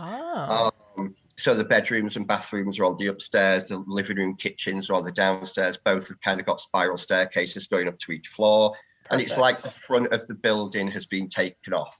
So you were looking directly in, and across the lip of the stage is what we use for the corridor and the hallway as well. So there's a lot of running around the stage industry. Yeah, for sure. There has to be. Yeah. Another big part of this movie, one of the reasons it was so critically acclaimed, was its authentic depiction of lesbian sex. Mm-hmm. And that definitely, there's, you can say that's it's part of the plot. It's, there are No, I important think for plot sure it points. is. Yeah. How are you handling that? See, you lot are the first ones I've done any kind of interview with, so this question I knew was going to come up, obviously. So, yeah. Well, first of all, I do think the sex is really pivotal to the plot of Bound, because I think everything happens in such a short space of time with these two women. It's the relationship at the start is very much what kind of a lot of relationships are at the start. It's physical attraction. We build through the physical attraction to get to that trust, what they end up having to get them through this situation. So yeah, I do think it's a pivotal plot point. One of the things I said to Lily and Lana is, I absolutely don't want to water it down for the stage, because I have very, I love theatre, obviously, it's my medium. But I think when it comes to nudity and sex, theatre acts like it's sometimes still in the 1940s. And I wanted to kind of challenge that with this. So first of all, you'll be happy to know I'm not directing the sex scenes on my own. There's a female director coming in to join me on the production as well. Wow, that's incredible, Craig. That's an incredible decision. I thought, well, first of all, I was like, yeah, I don't want to handle the sex scenes on my own without having the authenticity there. And at first I thought of doing the thing of just bringing in someone to work on those moments. But I actually really like the idea of having a co-director on this play who's a female and a queer female as well. So we kind of have everything covered from all bases. But the sex in the play is, all I'll say is it's not watered down. Oh, wow. It's not, it won't be watered down. I think, as I say, I think it's really vital in the play. It'll be stylized. I think it's going to have quite a stylization with the kind of noir theme. But I think it's really vital for these two characters to have that moment. And I also think it's really vital for the audience that those moments stay in. It was a very, very big part of Bound, and I completely understand why. And also, speaking of, you spoke earlier about what stood out to you about the film was that depiction of these characters just happen to be gay versus the movie about them being gay. So you have this chance now with these new audiences and kind of bringing that to the stage as well. So, what does that mean to you? That's a great question. It's a huge thing with this play as well, with this material, because I think we've become a society at the moment that's obsessed with putting everybody in different boxes. And I feel like everybody deserves their own box, quite frankly. But when we're putting everybody into different boxes, I feel like we're missing just the beauty and the romance and just life. I feel like everything's kind of got lost in just labeling everything. And I feel like Bound is kind of the anti that. Where I'm hoping audiences just see two queer kick-ass women. That's what I want for them to see from Corky and Violet, because that's what I saw. It doesn't matter if Violet's ever been with a man in the past, or it doesn't matter if it just doesn't matter. What matters is that moment in this time that we're showing you that these two smart, brilliant, beautiful, queer kick-ass women, that's what I want audiences to leave with, where they feel like they've just watched a cool piece of theatre and they really liked the characters. That's it. Nothing else. I don't want it to be a show that is, trying to, that's the other great thing with Bound. There's no message in Bound when it comes to, when it comes to its depiction of it. It just wears everything on its sleeve, and I think that's what I want the play of the film to do as well. That just people walk out of there going, God, I wish I could be Corky and Violet. Right. And it's about that connection, because I think that's really meaningful. Because when I'm watching a lot of things on, especially back then and now today, still it's so much about the journey of being gay, and that's very important. But I also just want to see these connections and not have to think about everything else. So I think that's really excited. And I'm for so this. glad I'm so glad you just said that, because I think I needed to hear that actually at the moment. I just feel like, a lot of us, we're not 16 anymore, we're a few years older now. But so the stories of the coming out, of the journey, I kind of just feel like, well, we've done that. Yeah. We did it. We lived it. I'd like to see other aspects of depictions of queer life or queer people, so I think, and thank you for saying that, because I think I really needed to hear that. Well, I definitely agree, because I think those stories are always going to be important for people at different stages of their lives. But my favorite gay characters have always been in stories where, like Bound, they're just gay and there's a bigger story around them, and it's not about their journey or their, even their necessarily the nitty gritty of their relationship. It's like they got a relationship, but they're too busy saving the world or doing something else to like dwell on it. They're just a thing and it's accepted, and you go on from there. And so those have always been my favorites, for sure. Oh, thank you for saying that. Yes. Yes, thank you. Well, and I mean, this movie, it came out during a time when we weren't seeing any queer stories, really, unless you really sought them out, right? You'd have to look in the queer section of the video store. Like, you really did have to look for them. This was in the goddamn movie theater, and like, they didn't die at the end. They got the girl. Spoiler. And sorry, spoiler. And they're a couple of criminals. I mean, they're sort of anti-heroes, but you're rooting for them the whole time. But this was in the 90s, man. Like, this was such a groundbreaking movie. But they just made a movie about characters. Yes. Again, it wasn't about coming out. Obviously, it is a big part of the movie, because I'm just thinking of Caesar freaking the fuck out when he realized it's a woman. Anyway, but I went to the movie theater 5 times to see this movie, because I'd never Really? Oh yeah, I would drive half hour away to because it was slowly, as it was leaving the theater, I had to go look for it, because it's the first time I'd ever seen anything like it in a movie theater. And I was sometimes the only person in the movie theater, but I was there. But I think you're right. They were just making a movie about characters, and maybe it was intentional. I'm sure it was. It was just such an important movie to so many queer people. And I think it was really needed. You're absolutely right, because at the time, like I say, I was, when Bound came out, I was 17.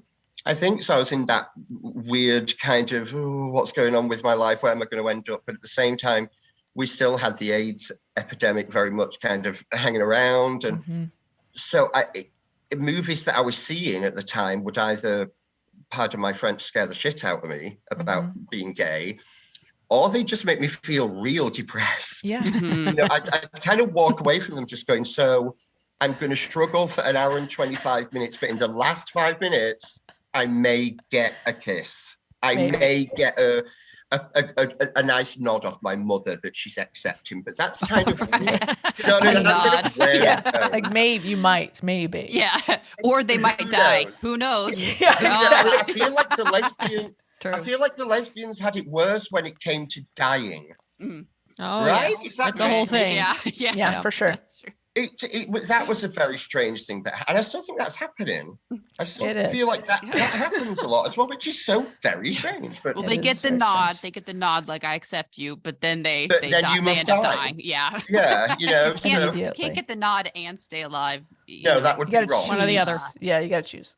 How many For how many sure. times have you seen Bound?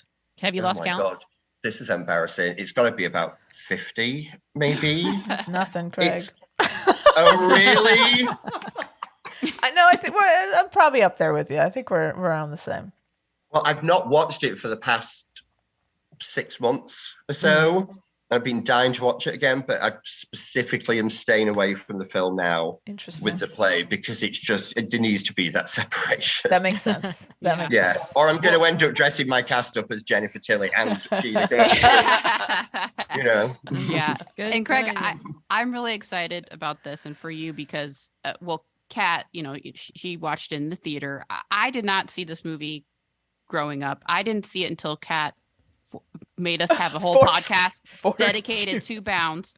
Well done, Kat. Thank So you. then Thank you. went back and watched it, and I was shocked, and I was kind of sad that I hadn't seen it earlier because I enjoyed it so much and I really related so much to it. I can see the importance of it, especially back then, and how important it is to Kat. So I'm just really excited that now it gets a chance to see new audiences. Yeah, a whole and new I think life. it's going to be really important.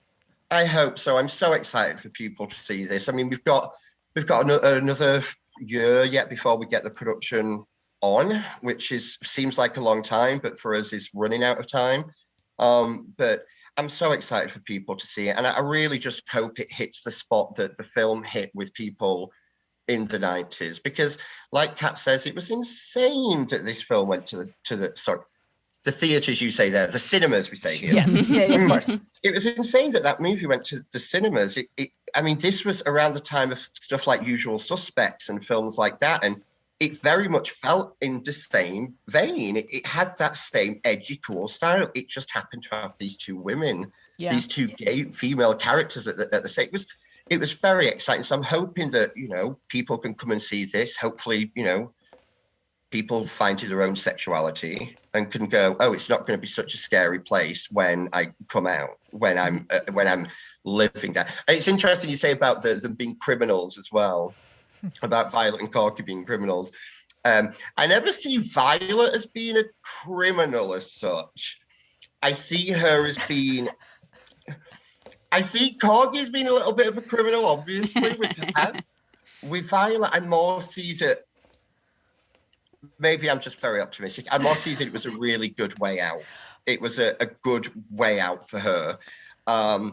We do explore a little bit more of Violet's past in the play as well. So hopefully that'll go down well. Well, and let me restate what I meant. Let me clarify what I meant with criminals. At the end of it, they're both too criminals. pretty to be a criminal. Well, listen, I agree that honestly, like Violet is the hero of the movie. Like if you follow her through the movie, it's her plan.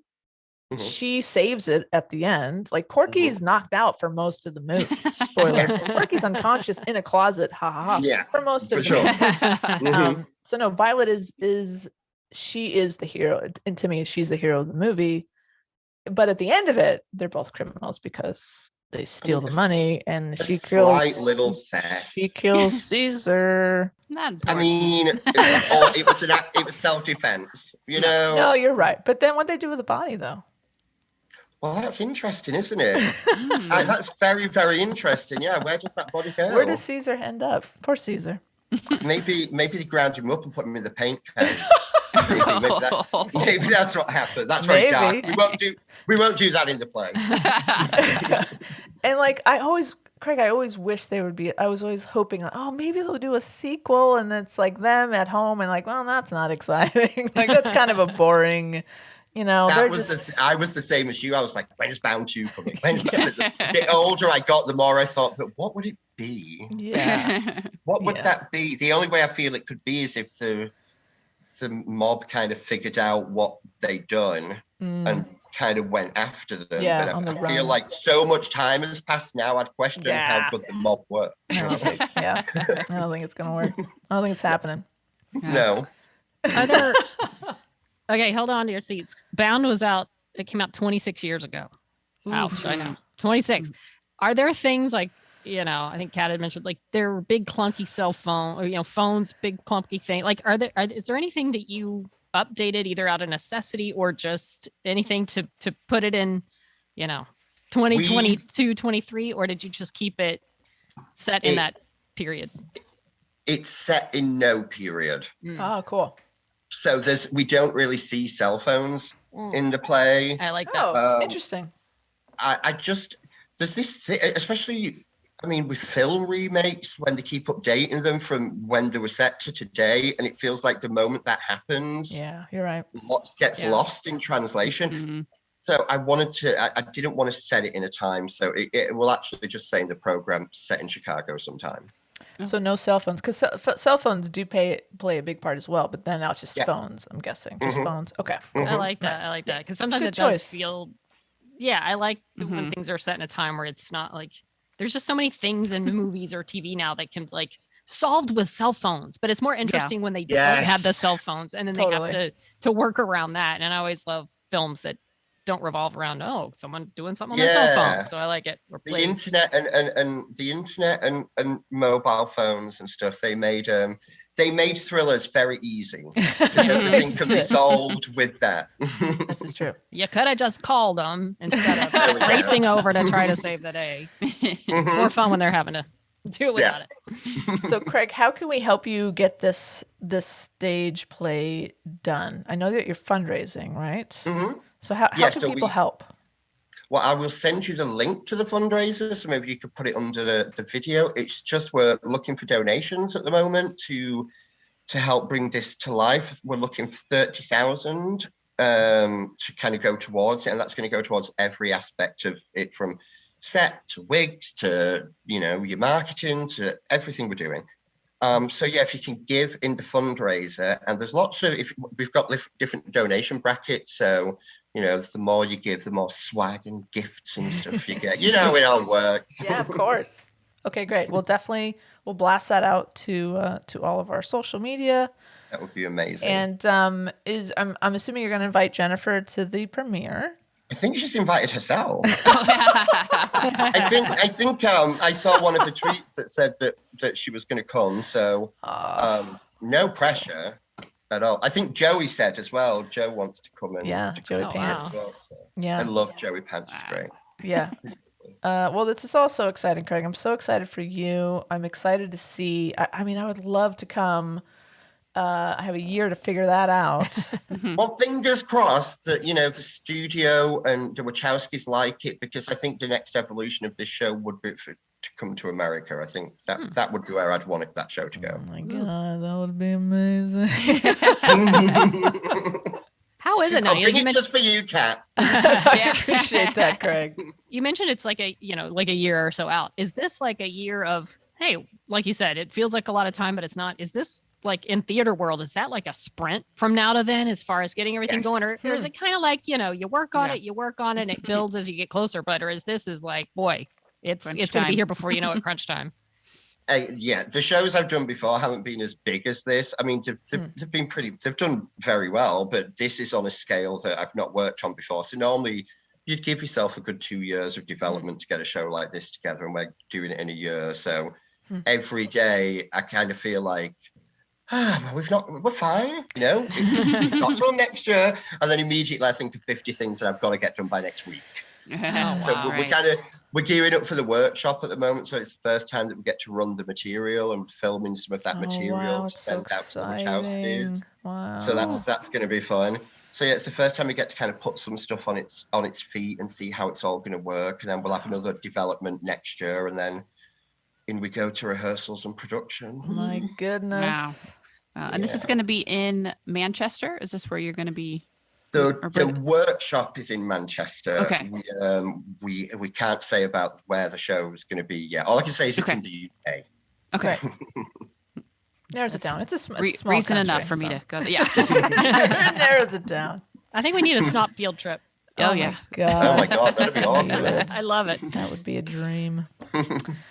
Well, listen, Craig, you are just so charming and delightful, and thank you so much for being on our podcast. And we would love to check in with you. We'd love to, check in a couple months and see how the workshop is going and all the things. And we wish nothing but the best and the best luck. And this is going to be such a great. It sounds like this play is in good hands, Craig. Thank you so much. You are the person to make this happen. So congratulations and good luck, and we will not leave you alone. We're going to start bugging you a lot. I will keep you all updated. I promise. I promise. Amazing. Thank you so much, Craig. We really appreciate it. Thank you so much. You. Are you in love with this guy? I am in love with this He guy. was so great. Just want to hang out. To. Yeah. Just sweet, funny, charming, an accent. Mm-hmm. He loves Bound, just like you, Kat. He does. I feel like he's a kindred spirit. Kat, we need to get you there. I agree. We need to find a way to get you there when that thing debuts, because you need to be there to see it and meet him and give us your, just tell us what it's like seeing this movie that you love so much as a play adapted to the stage. Yeah, and that's the thing. It's like this movie it came out. There was not a lot of, there wasn't a documentary, about the making of it. There's really no behind the scenes footage that I have seen. There just wasn't a lot. You had to really look for articles about it, and had a poster. Like, you just really had to look for stuff. So to be able to see someone love the movie as much, and bring this to the stage, that he is so he's so invested in this. He needs it to be great. Mm-hmm. I just it's to have something that you love so much that you see nothing, no blips about. There's nothing new coming out. They're gonna do a play about it. It's huge. It's so huge, and like to know that somebody who loves the movie as much, if not more, than you is making it is like, it's just so exciting. It's so exciting. I now just talking to him about it, I'm like, I gotta go watch the movie again. Like, I'll never get tired of watching Bound, and I'm just so excited for him. I hope it does so well. Yeah, I can't imagine too the pressure of adapting that, and then you're sending it to the people that directed the original. I know, to like for their comments, or like, are they going to approve it to go forward? Yeah. And That's no pressure, pressure. man. I just can't even. It's so much work. Like you said, it's still a year away, and it feels like it's probably even now. Like maybe take a little Christmas break, and then boy, you're sprinting. Yeah, exactly. The rehearsals and the readings and oh my goodness. I'd love to see it. So hopefully, if I can't make it there for the previews, he ultimately would love for it to come to the States. I'd love to go and watch it many, many times. All right. Well, where can you find us? How about on the Twitter, where it's Snot Podcast with Wendy? Or Facebook and Instagram at She Nerds Out Podcast. You can go to our website, shenerdsout.com. You can leave us a voice message. You can buy us a beer. You can check out our merch. Catch up on old episodes. You can also email us at shenerdsout@gmail.com. Guys, we have a P.O. box. It's Snop, P.O. Box 6732, Burbank, California, 91510. We haven't. It's been a very lonely, empty box. So if you want to warm up our box, you can send us a package. Yeah, warm up our box with your package. Just slip it right on in there. Oh dear! All right. Why? I'm gonna wrap this up before we get too carried away. All right, everyone. Until next time, she nerds out. Out. She nerds out. We're girls that like dirty things. Dirty things. Well, there you have it. We did That it. was fun. We've been doing this for like almost 3 hours. For almost half the day. I gotta give my cat a bath now after the Cowboy game. Good luck with that.